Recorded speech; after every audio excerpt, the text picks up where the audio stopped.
वंदे मातरम मित्रों। मनुष्य का जन्म जब इस धरा पर होता है तो he is been wrapped into the gift of golden wrapper. ईश्वर एक स्वर्णिम गिफ्ट के कवर में उसको सुंदरता से पैक करके संसार में भेजता है और स्वर्णिम जो गिफ्ट रैपर है उसको मोह रूपी थ्रेड से बांधता है। इस संसार में जो बंधन है मित्रों, वो मोह रूपी बंधन है। सूक्ष्म होता है, दिखाई नहीं देता है। ये मेरा धन है, ये मेरा प्रॉपर्टी है, मेरी संतान, मेरा परिवार, ये मेरा सब कुछ, ये थ्रेड है। ये है वो मोह का जो बंधन जो कि सारे मनुष्य जाति के सभी लोगों को कम या अधिक मात्रा में बांधता है। लेकिन ये बंधन आवश्यक है, लेकिन बंधन आवश्यक लिमिटेड टाइम के लिए होता है। हम गाय को बांधते हैं कुछ समय के लिए, जब उसका रात्रि निकल जाती है, उसको भटकने का कोई चांस नहीं होता है, फिर सुबह उसको छोड़ते हैं, फिर जंगल में जाती है उसके बछड़ों के साथ, फिर दिन भर उसका अपना सारा दिनचर्या निपटा के शाम को फिर आते, फिर बांधते हैं। ये बंधन की समझ की ज़रूरत है मित्रों, कि बंधन कितना हो। हम दिन रात अगर उसको बांध के रखेंगे तब हम धीरे धीरे उस आवृत में इतना ज़्यादा आवरण इतना स्ट्रांग हो जाएगा कि हम उससे परे नहीं देख पाएंगे।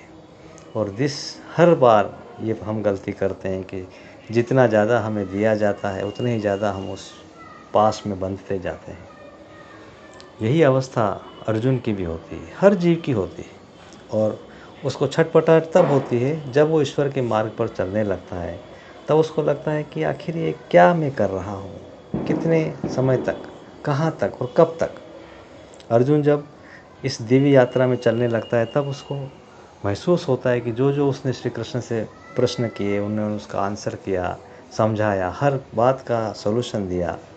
और फिर अंत में सब कुछ समझने के बाद जीव को ये समझ में आना चाहिए कि अर्जुन बहुत अच्छे एक भाव से एक श्लोक कहता है, 18वें अध्याय का 73वां श्लोक है, ये नष्टो मोह स्मृति लब्धा तत्प्रसादान मया अच्युत। हे अच्युत, हे ईश्वर, मैं आपकी कृपा से स्मृति को प्राप्त हुआ। मुझे याद आया कि मैं क्या हूँ और मेरा मोह नष्ट हो गया है। ये जो मोह का जो आवरण जब हटाएंगे, गिफ्ट रैपर हम हटाएंगे, तब रियल गिफ्ट अंदर से प्रदर्शित होगी, सामने आएगी। और वही आपको याद दिलाएगी कि अपन क्या है, कहाँ से हम चले हैं। तो ये जो रैपर है, इस रैपर को बहुत सूक्ष्मता से और सावधानी से और बहुत ही सहजता से धीरे धीरे हटाना है। ना ज़्यादा जल्दी करनी है, ना ज़्यादा देर करनी है। हम जाग तो चुके हैं लेकिन हम सोते रहना चाहते हैं, और वो सबसे बड़ा इरेपरेबल लॉस है मित्रों। कि जो व्यक्ति जाग चुका है फिर भी उठना नहीं चाहता, उससे बड़ा लॉस कुछ भी नहीं संसार में। हम जागे हैं, इसका मतलब अब हमें उठना है और हमें काम पे लगना है। तब अर्जुन ने कहा कि अब मेरा नष्ट हो गया है मोह, और मुझे स्मृति प्राप्त हो गई है। और आपकी कृपा से, तत्प्रसादात, आपके प्रसाद से, आपकी कृपा से, ये मेरी तपस्या, मेरा अनुष्ठान, मेरा यज्ञ नहीं, आपकी अनुपम कृपा से मुझे प्राप्त हुआ है।